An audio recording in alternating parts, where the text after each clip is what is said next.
Super. Ok, ben... C'est quand vous voulez.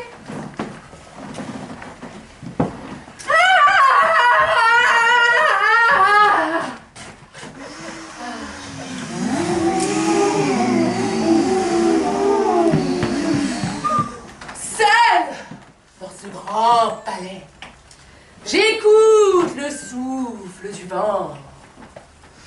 J'ai peur de cet empereur qui me glace le sang. Hier, Caracalla a traversé le forum et, les yeux à demi cachés sous son péplum, il m'a, de ses regards, bien longtemps poursuivi. Ah, c'est que ma tendresse est son unique envie. Mais pour mieux me ravir à mon amant absent, il plonge au cachot ma maman si opposant. Il poursuit ma Grena, matrone de ma famille. En émoulant la mère, il a osé aimer la fille. Heureux!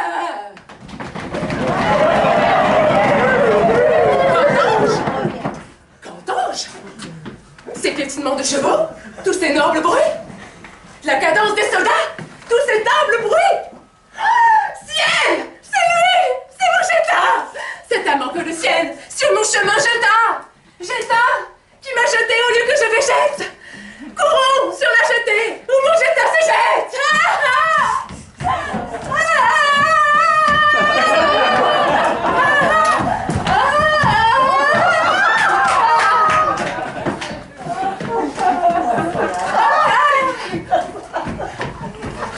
C'est vous, chère princesse! Enfin, je vous revois. Cette vaillante armée accourut à ma voix. Triomphe et des vaincus rapportent les bannières. Vainement, ils s'étaient portés sur nos derrières. Nous avons triomphé dans toute leur cité par un de ces succès de l'université. Et nos soldats vainqueurs, même des inhumaines, en cueillant des lauriers, recueillent des romaines. Mais mon frère est absent. Hier, Caracalla, sur un cheval fougueux, dit-on Caracola. Hein? Quoi? Caracalla, dis-tu? Caracola? Qui caracolerait sinon Caracalla? Ah! Quoi? Si Caracola, Caracola, tu te fais... Hein? Quoi? Comment sortez? Tu te fais une idole de ce Caracalla parce qu'il caracole. Mais sais-tu que de ma mère, la brèche des jours, et que je suis l'objet d'un pudique amour? Toi? Oui! Non! Si! Mais... Quoi? Ciel! Ah! Lui, mon frère! Ah, s'il est vrai, il vient des lauriers de la guerre, je ne veux plus parer ce noble et large front que les dieux n'ont point fait, point d'indigne affront. Je ne serai jamais, non jamais, je m'en vante, de ces maris qu'aucune injure n'épouvante. Plutôt percer ton flanc de ce père assassin, et de ton joli sein, pic, pic, de plonger dans mon sein. Pour sauver ta vertu, lorsque je m'évertue, abattu, combattu, veux-tu que je te tue? Pas encore! Essayons de quelque autre moyen. Moins sûr, mais plus adroit. Essayons, je veux bien. Je vais à l'instant même au palais de Sévère lui parler d'un ton doux mais d'une voix sévère. Attends, le trépas seul brisera nos liens. Je vais, j'attends, je vois, je parle et je reviens. Suivez-moi mes soldats.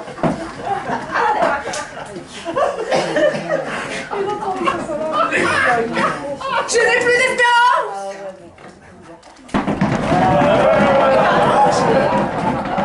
Qu'entends-je?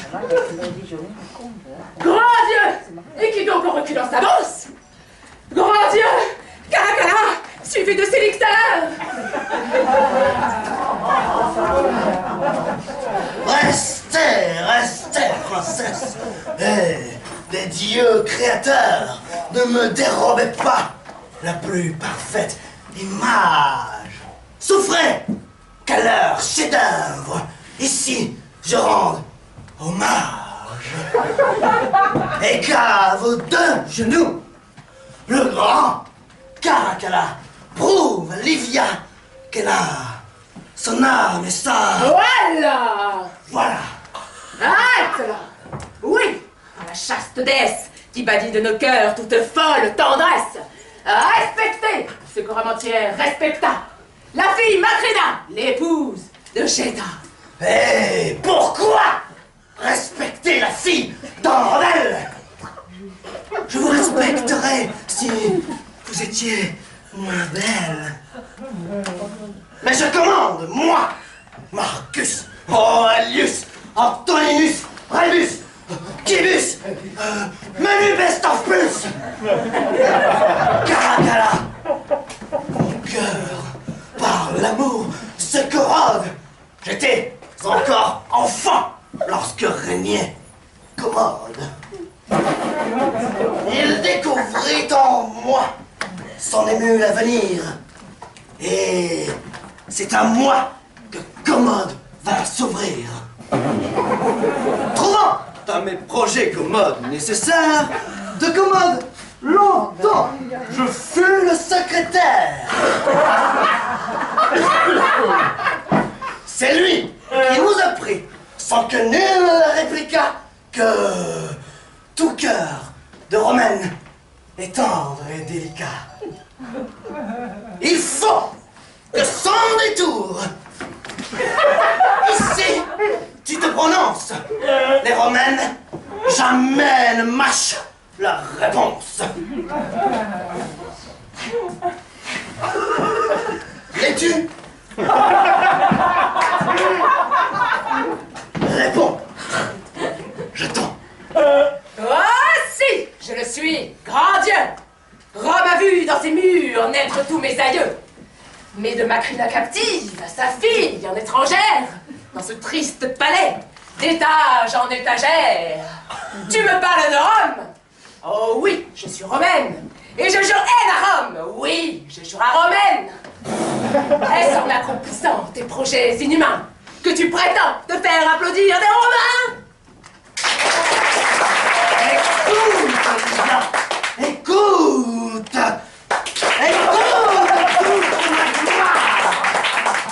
je fais fi de cette plèbe me confiant son espoir.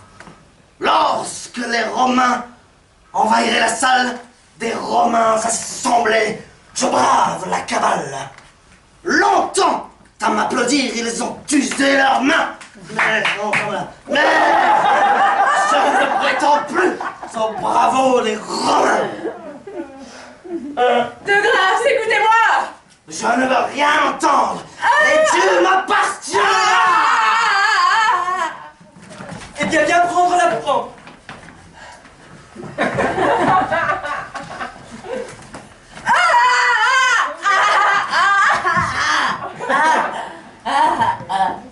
Morte. Viens donc la prendre à la tombe.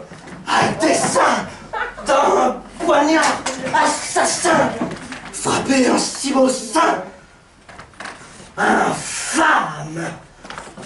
Meurs aussi. Ah!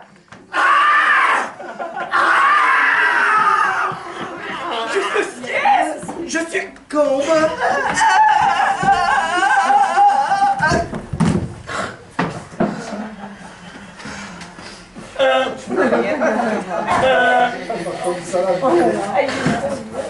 Mon Dieu!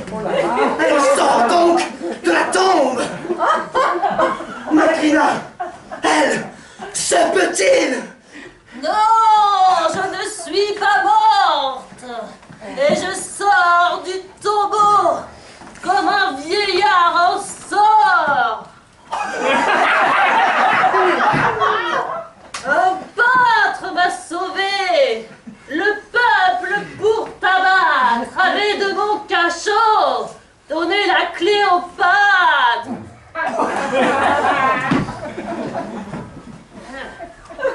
Je te brave à mon tour, et j'ai pour combattants 300 000 Romains et 200 000 francs. Voilà plus de 15 ans qu'en forçant la porte, ma fille, seule en mon cachot, m'apporte. pour la venger. Le ciel dira gloire au bourreau de son bourreau.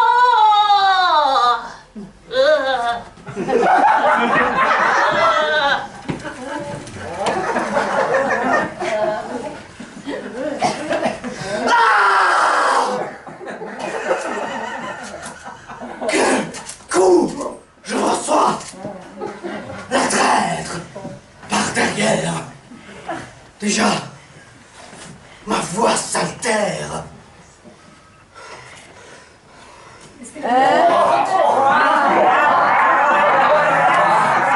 Oh Dieu!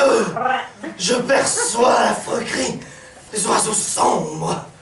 Ils viennent pour m'emmener vers le pays des ombres. Oh Dieu! J'entends.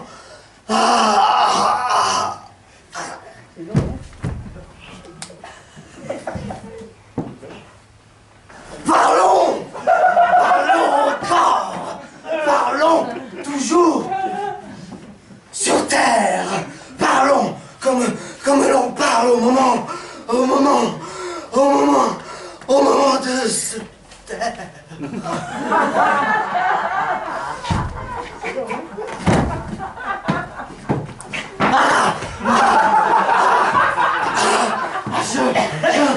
Je ne parle plus. Je ne peux plus parler.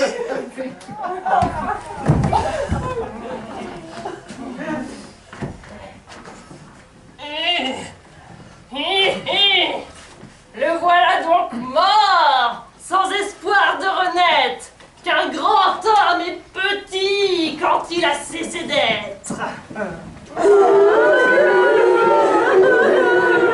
Qu'entends-je? Rome pleure déjà sur ce vil tyran. Rome se lamente. Ah! Ils n'ont pas perdu de temps. Mais quoi? Seul? Ici, je survivrai à tous. Moi, Macrina. Ma foi, non.